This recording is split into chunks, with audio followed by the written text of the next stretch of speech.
India में railway का जाल बिछाने वाला कौन है? सती प्रथा के खिलाफ कानून किसने बनाया? चाइल्ड मैरिज किसने बैन की? स्कूलों में वन वर्ड आंसर यानी एक शब्द में जवाब देने वाले सवालों में ऐसे सवाल अक्सर पूछे जाते थे जिसका जवाब होता था ब्रिटिशर्स यानी अंग्रेज। अब अंग्रेजों के किए धरे पर तो बहुत बात होती है। लगान और मंगल पांडे जैसी फिल्मों में भी अलग अलग एंगल से ब्रिटिश एरा पर स्टोरीज दिखाई गई हैं। पर ब्रिटिश और कॉलोनियल शासनकाल की भारतीय लड़कियों और महिलाओं के लिए क्या देन है, इस पर बात करेंगे आज के म्याऊं में।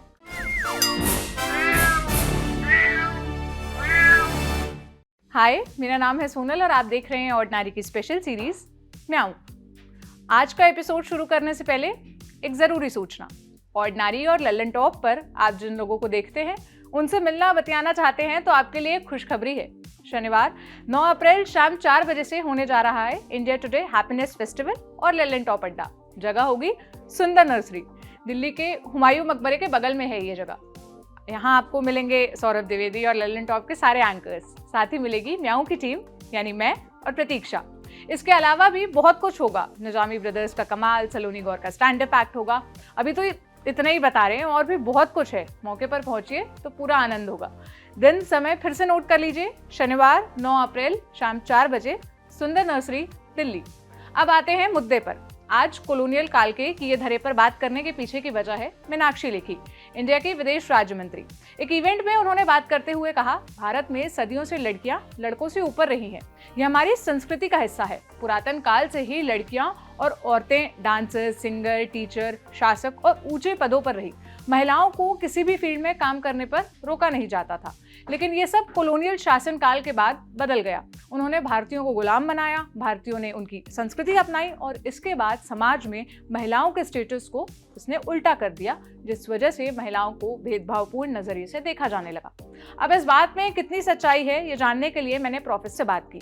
आप पहले उन्हें सुनिए। तो यह है कि मीनाक्षी लेखी जी को भारतीय इतिहास और उसकी परंपरा का ज्ञान नहीं है। वैदिक पीरियड में जरूर वैदिक ऋचाओं की लेखिकाओं के रूप में महिलाओं के नाम की लिखी हुई ऋचाएं मिलती हैं, लेकिन बाद में जो महिलाएं हुई हैं उनका तो लिखा मिलता ही नहीं है। मैं एक छोटा सा उदाहरण दे रहा हूँ। कालिदास की रचनाएं मिल जाती हैं, लेकिन कालिदास की पत्नी की रचनाएं नहीं मिलती। जो कालिदास की पत्नी सबसे अच्छी विदुषी महिला थी जिसने कालिदास को भी शिक्षित किया था। उसका कारण यह है, जिसे कि मीनाक्षी लेखी या उस तरह के लोग देखना नहीं चाहते, वो ये कि पितृसत्ता और पितृसत्ता की विचारधारा के आने के बाद पिछले करीब 3500 साल से भारत में बड़े पैमाने पर स्त्रियों को कोई भी अधिकार सार्वजनिक क्षेत्र में या पब्लिक स्फीयर में पार्टिसिपेट करने का नहीं दिया गया। ये एकदम खुला सच है। और इसका सबसे बड़ा प्रमाण यह है कि जो आपके यहाँ जो मनुस्मृति रही है और धर्मशास्त्र की और दूसरी जो किताबें रही हैं, उन सब में सार्वजनिक क्षेत्र में यानी सार्वजनिक जीवन में स्त्रियों की हिस्सेदारी तकरीबन बाधित रही है।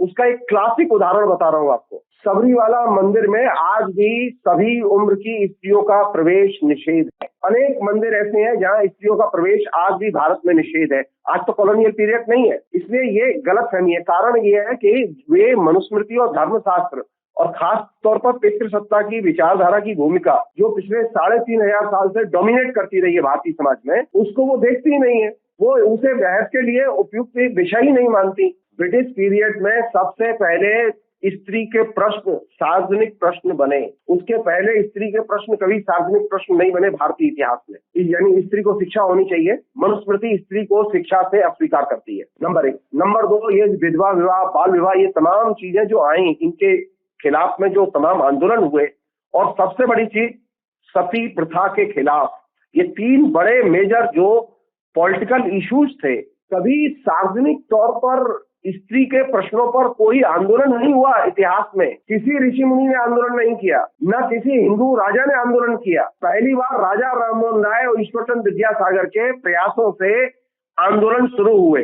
इसलिए ये चीज दिमाग से निकाल दें कि मध्यकाल में तो बड़े सुख थे, प्राचीन काल में तो स्त्री के पास में परम सुख थे।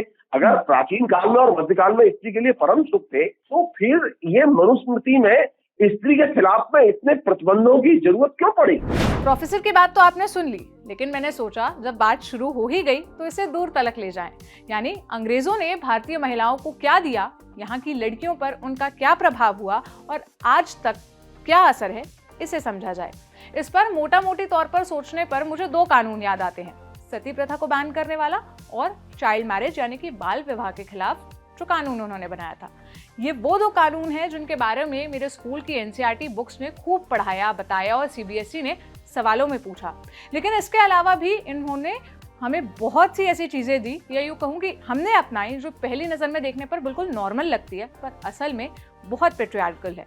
आपने वो कथन सुना है, बिहेव लाइक अ लेडी, यानी लड़की की तरह व्यवहार करो, लड़की की तरह हंसो, लड़की की तरह बैठो, लड़की की तरह चलो। मैंने तो अपने स्कूल तक में टीचर्स को ये कहते हुए सुना है, वॉक लाइक अ गर्ल। हम इस पूरी कवायद के पीछे की जड़ को जानने निकले तो हमें समझ आया कि ये विक्टोरियन एरा से शुरू होता है। वहाँ माना जाता है कि एक अच्छी लड़की वो होती है जो ज़्यादातर चुप रहती है, कम और धीमे बोलती है, शर्माती है, ज़्यादा ज़ोर से हंसती नहीं है। इस पर ना मुझे एक बड़ी सही फिल्म याद आई। अगर आपके पास नेटफ्लिक्स का सब्सक्रिप्शन है तो आज ही देख डालिए, और नहीं है तो दोस्त से उधार लेकर देख लीजिए। बस मुझसे मत मांगिएगा, मैंने खुद किसी और से लेकर देखा है।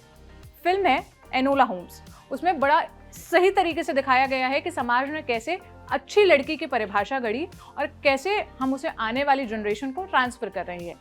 ये तो बात हुई दिखने की। ब्रिटिश राज का असर आज तक हमारी पढ़ाई लिखाई में दिखता है। ब्रिटिश रूल की तारीफ में ये कसीदे पढ़े जाते हैं कि उन्होंने लड़कियों को बराबरी से पढ़ने और आगे बढ़ने के मौके दिए, लेकिन इस पढ़ाई लिखाई में बड़ी सफाई से भेदभाव छोड़ दिया।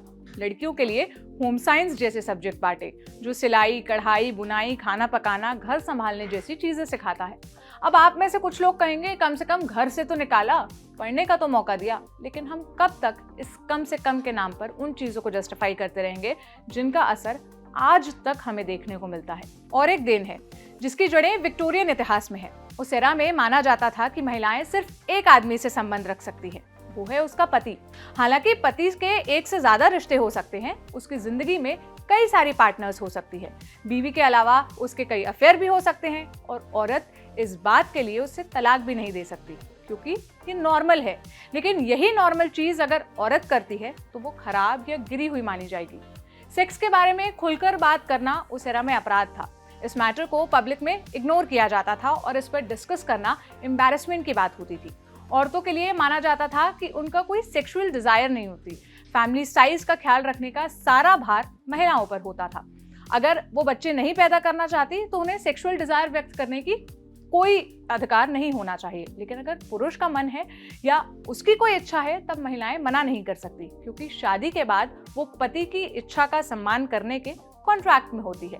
औरतों के लिए शारीरिक संबंध कोई इच्छा या फीलिंग की बात नहीं थी, वो पुरुषों की लग्जरी का मामला था। अकादमिक पर्चे पढ़ते हुए मैंने पाया कि वहाँ न्यू पुअर लॉ नाम का एक कानून था, जिसके मुताबिक शादी के बिना अगर किसी महिला का बच्चा हुआ तो उसके पालन पोषण और आर्थिक जिम्मेदारी महिला की होगी। और ये विक्टोरियन व्यवस्था कॉलोनीज तक पहुंची और जाहिर है वहां से इंडिया आई, और ऐसा आई कि आज भी हम गोरेपन की क्रीम्स की ओर भाग रहे हैं। जितने पॉइंट्स मैं समेट कर आपके लिए लाई, इससे आपको कॉलोनियल एरा ने भारतीय महिलाओं और लड़कियों की जिंदगी में जो छाप छोड़ी उसके बारे में समझने में मदद मिली होगी। अगर आपको लगता है कि कोई पॉइंट मुझसे मिस हुआ, मुझे कमेंट सेक्शन में बताइएगा। आपकी क्या राय है इस पर, ये भी बताइएगा। कैसा लगा ये एपिसोड, ये भी बता दीजिएगा। कल फिर मिलेंगे एक नए एपिसोड के साथ। अपना ख्याल रखिए। शुक्रिया।